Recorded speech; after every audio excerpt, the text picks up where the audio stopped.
We were introduced to solutions in Chapter 1, and on the slide is the definition of a solution from Chapter 1.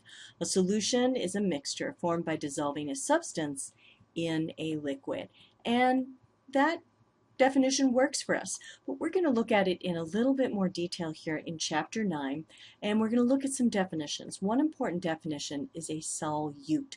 The solute is the chemical that is dissolved, and the solvent is the chemical that does the dissolving, and many times that's water.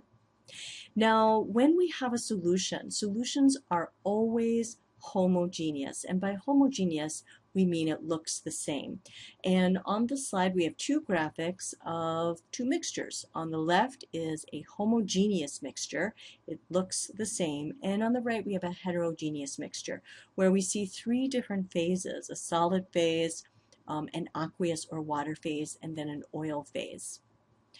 Now, another way we can think about solutes and solvents is the solute is always present in lesser amounts. So for example, if we're dissolving salt in water, salt would be the solute, and there's less salt than there is water, and water would be the solvent. One thing to remember is in a solution, the solute is evenly distributed throughout the solvent. It doesn't just sink down to the bottom. So if we look at this graphic again and look in this little circle here that shows the solvent and solute molecules, they are evenly dispersed, and they're evenly dispersed throughout the entire volume.